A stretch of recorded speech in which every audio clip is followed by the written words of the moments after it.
Hujan turun sejak pagi, mengetuk kaca jendela rumah kecil kami seperti ingin mengabarkan sesuatu yang buruk. Aku berdiri di dapur, menyiapkan sarapan kesukaan suamiku. Nasi goreng sederhana dengan telur mata sapi. Biasanya, aroma masakan itu selalu sukses menariknya keluar dari kamar dengan senyum hangat yang membuatku merasa dunia baik-baik saja.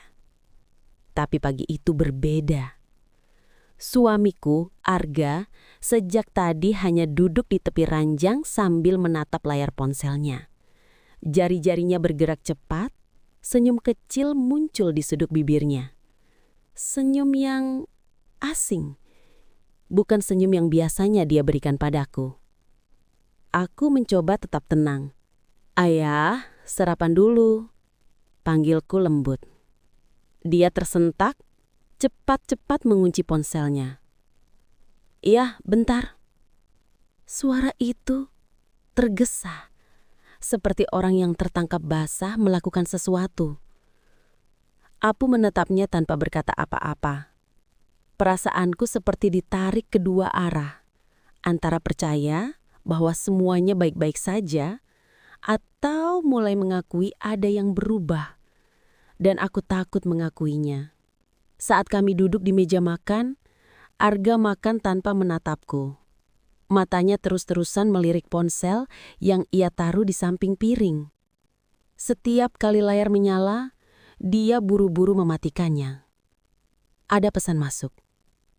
Lalu, satu lagi, dan satu lagi. Tapi dia tetap tak menyentuh ponsel, seolah sedang menahannya untuk tidak terlihat curiga. Aku mencoba memecah keheningan. "Kerjaan lagi rame ya, Mas?" Dia mengangguk sambil menelan makanannya cepat-cepat. "Iya, banyak klien komplain." Jawaban klise. Begitu klise sampai aku merasa ia sudah menyiapkannya. Lalu tiba-tiba, dari ruang tamu, notifikasi berbunyi cukup keras. Ting! Suara khas yang tidak asing. Aku mengenal suara notifikasi itu. Suara pesan WhatsApp dari Salsa, sahabatku sejak SMA. Nada darinya sama, karena aku yang mengubahnya untuk memudahkan kami saling menghubungi. Aku terpaku. Arga berubah pucat. Sebelum aku sempat berdiri, dia cepat-cepat meraih ponselnya dan menyembunyikannya di bawah meja. "Kerjaan, kerjaan," katanya terlalu cepat, terlalu panik.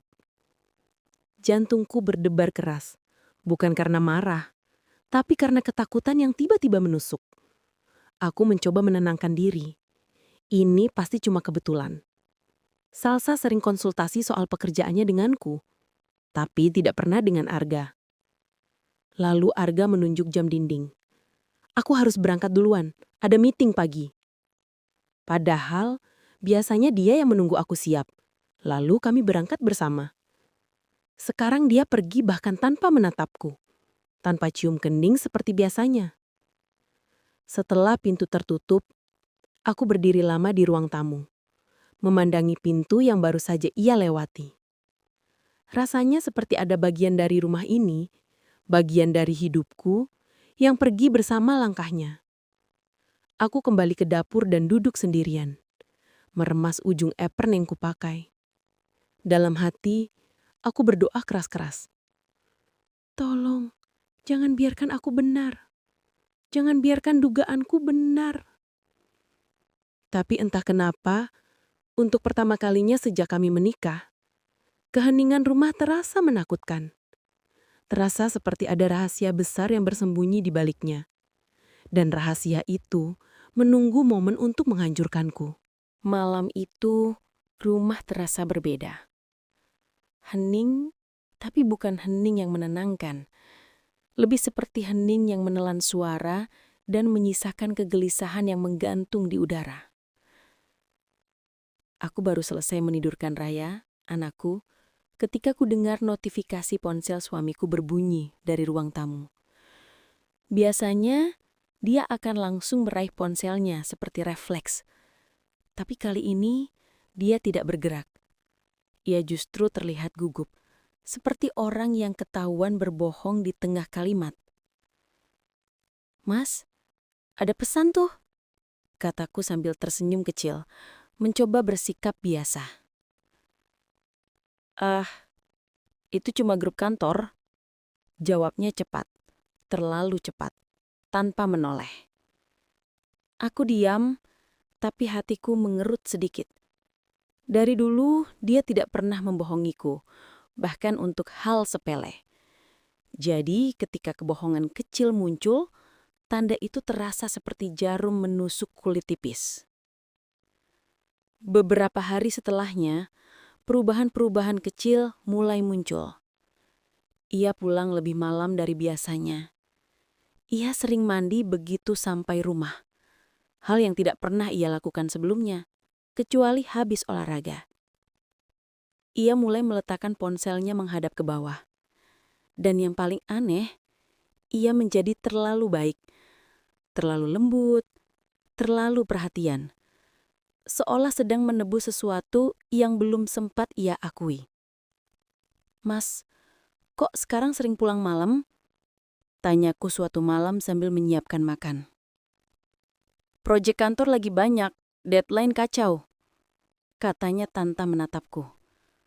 3 tahun menikah, aku bisa membaca matanya. Dan saat itu, matanya terlalu gelisah untuk seorang yang hanya kelelahan kerja. Namun bagian paling aneh terjadi satu sore ketika aku berkunjung ke rumah sahabatku, Salsa. Aku hanya singgah untuk mengantar brownies yang baru selesai kubuat. Tapi begitu ia membuka pintu, ekspresinya berubah aneh. Shock, panik, seolah aku muncul pada waktu yang salah. Astaga, kamu, masuk-masuk," katanya gugup. Aku mengambil langkah masuk, tapi menyadari satu hal. Dia memakai parfum yang sama seperti yang tercium di baju suamiku semalam. Parfum yang tidak pernah ia gunakan selama bertahun-tahun aku mengenalnya. Hati ini mencelos, tapi aku menepisnya. Mengapa aku mencurigai sahabatku sendiri? Sahabat yang selalu ada sejak SMA? Tidak mungkin. Tidak mungkin. Setidaknya itu yang ingin ku percaya. Kami duduk sebentar, tapi Salsa tampak tidak bisa diam. Menggigit bibir, memainkan jari, memandang ke arah ponselnya berkali-kali. "Kamu kenapa, Sal? Ada masalah?" tanyaku lembut.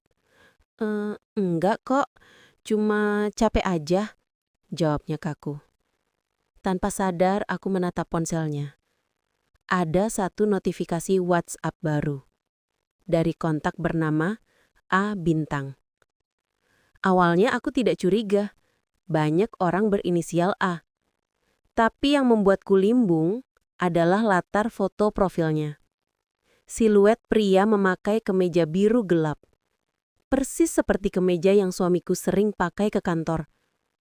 Dadaku serasa diremas. Tapi lagi, aku menolak percaya. Tidak, ini hanya kebetulan. Itu harus kebetulan. Aku berpamitan sebelum pikiranku meledak di tempat. Malamnya, saat suamiku mandi, ponselnya berbunyi lagi. Biasanya aku tidak pernah menyentuh barang pribadinya. Tapi malam itu, ada suara di dalam diriku yang memaksa. "Cek!" Dengan tangan gemetar, aku meraih ponselnya.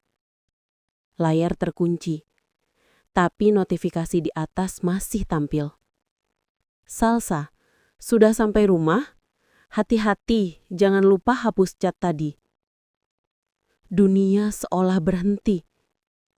Tubi-tubi suara berdentum di kepalaku. Tanganku bergetar tak terkendali. Lututku melemas. Sahabatku, suamiku, menghapus chat apa? Kenapa mereka saling mengingatkan? Air mataku jatuh sebelum aku sempat menyadarinya. Semua serpihan curiga dari hari-hari sebelumnya berkumpul menjadi satu kenyataan pahit. Ada sesuatu yang sedang mereka sembunyikan. Dan malam itu, untuk pertama kalinya dalam 3 tahun pernikahan, aku merasa sendirian di rumahku sendiri. Pagi itu terasa lebih dingin dari biasanya. Tidak ada suara gelas dari dapur. Tidak ada wangi kopi yang biasanya diseduh Arga. Tidak ada sapaan lembut, "Pagi sayang," seperti hari-hari sebelumnya. Kesunyian itu begitu menusuk hingga membuat dadaku terasa sesak. Aku berdiri lama di dekat jendela kamarku, memandangi halaman kecil yang selalu kuhiasi bunga-bunga. Dulu, setiap akhir pekan, aku dan Arga sering merawatnya bersama. Kami tertawa saat tanah mengenai wajahku, atau ketika aku menyiramnya terlalu banyak dan membuat pot kebanjiran. Semua itu kini terasa hanya seperti potongan video kusam yang berputar lambat di kepalaku. Kini, tidak ada lagi versi kami, yang tersisa hanya aku. Siang itu aku berusaha mengalihkan pikiranku dengan membersihkan rumah. Tapi dalam setiap sudut, wajah Arga dan Salsa selalu muncul. Di sofa ruang tamu, aku teringat bagaimana Salsa sering duduk di situ sambil bercerita tentang pacarnya, yang ternyata bukan pacarnya sama sekali. Di meja makan, aku ingat Arga pernah berkata, "Aku bahagia sama kamu, Yan." Sementara kini aku bertanya-tanya, sejak kapan kebahagiaannya berubah arah? Aku menunduk, mencoba menahan tangis, tapi suara gelas yang kupegang bergetar hingga akhirnya jatuh dan pecah. Seperti hidupku, pecah tanpa bisa disatukan lagi. Menjelang sore, telepon berdering. Nama Arga terpampang jelas di layar. Jantungku berdegup kencang. Campuran marah, rindu, dan benci menghantam sekaligus. Aku mengangkatnya dengan tangan gemetar. "Yan, kita bisa bicara?" Suara Arga terdengar pelan. Seperti orang yang tahu dirinya bersalah, tapi tidak cukup menyesal. "Apalagi yang kamu mau, Gak?" Suaraku bergetar. Bukan karena takut, tapi karena terlalu banyak luka yang belum sempat mengering. Aku bisa jelasin semuanya.